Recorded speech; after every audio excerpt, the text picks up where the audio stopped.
Waouh, le scan 121 vient tout juste de sortir, et je peux vous le dire, la révélation majeure que l'on peut y découvrir redéfinit encore une fois entièrement l'œuvre que nous connaissons jusque-là. Ainsi, entre analyse et théorie, nous allons aujourd'hui nous intéresser au nouveau chapitre de l'attaque des titans. Bonjour à tous, je suis Diosama, et bienvenue pour la review du scan 121 de Shingeki no Kyojin. Allez, c'est parti!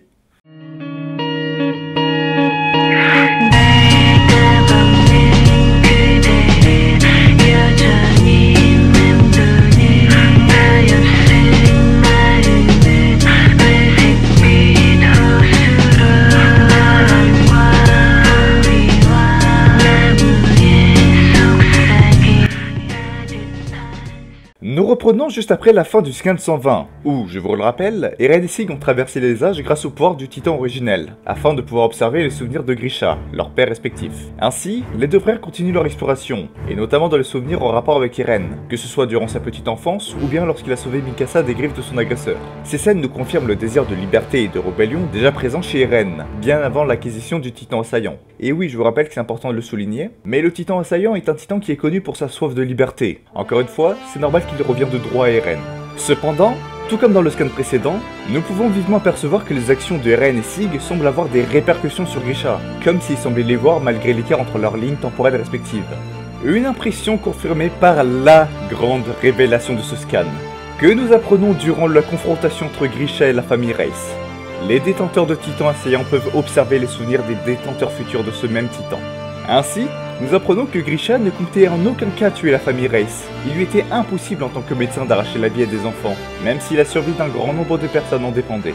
Vint ainsi le moment qui retourna le cerveau à littéralement tout le monde. La raison qui poussa Grisha à passer à l'acte fut ni plus ni moins qu'Eren lui-même.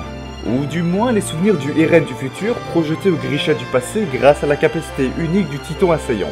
Ouais, je sais, c'est relativement compliqué dit comme ça. J'espère avoir été assez clair. De ce fait, nous assistons, comme nous l'avions déjà vu auparavant, au génocide de la famille Reiss. Alors, que pouvons-nous retenir de cette information? Eh bien personnellement, j'y vois deux choses importantes. De 1, les arguments de la théorie boucle temporelle. Oui, je parle encore de celle-ci.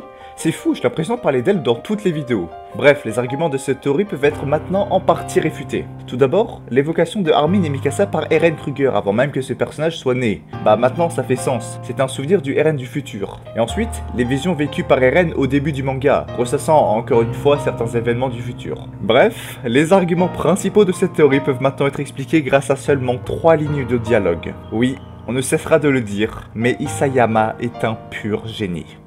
Ensuite, de 2, nous pouvons supposer que Eren sera le dernier possesseur du titan assaillant. En effet, nous n'avons aucun élément dans le manga qui nous indiquerait un quelconque prochain détenteur du titan assaillant.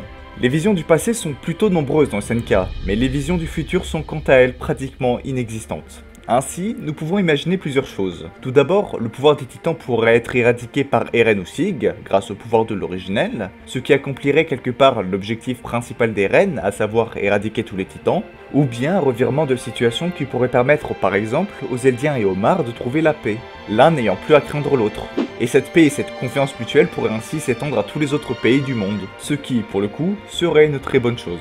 Les possibilités sont nombreuses, mais une vidéo théorie consacrée à cette révélation sortira rapidement sur la chaîne. Soyez donc patients, nous aurons donc l'occasion d'en traiter entre guillemets plus en profondeur la prochaine fois. Pour en revenir au scan, nous apprenons de la bouche d'un Grisha choqué par sa vision des souvenirs d'un Eren futur. C'est vraiment bizarre cette phrase. Bref, que ce ne sera pas le rêve de Sig qui deviendra réalité, mais celui de Eren.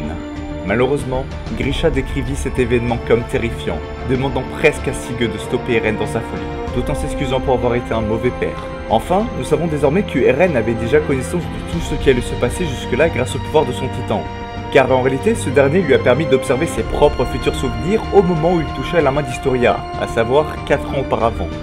Enfin, le scan se termine sur l'activation du plan euthanasie de Sig grâce au pouvoir de l'Axe. Nous avons donc Ymir Fritz se déplaçant vers la lumière, prête à mettre fin à l'Empire Eldien. Et voilà pour cette brève review du scan 121. Je sais que la review est plutôt courte et que j'ai passé pas mal de choses sous silence, Je rappelle que je suis actuellement en période scolaire et que le fait que j'arrive à sortir une vidéo en pratiquement 2 jours, bah c'est déjà pratiquement un miracle. Et si je n'avais pas été aidé par le monteur, autant vous dire que la vidéo ne serait jamais sortie. Ne soyez donc pas déçus, dites-vous plutôt que Dio est de retour pour l'année. Et je vous le dis d'avance, activez la petite cloche pour être au courant des nouvelles vidéos car il va y en avoir beaucoup sur la chaîne. Je ne vous en dis pas plus, une vidéo spéciale pour tout expliquer arrivera dans 2 ou 3 jours. Tenez-vous donc prêts. Évidemment, je vais vous reparler de ce scan dans une future vidéo théorie. Donc en attendant, restez fiers de ce que vous faites dans la vie, et comme on le dit en Italie, arrivederci.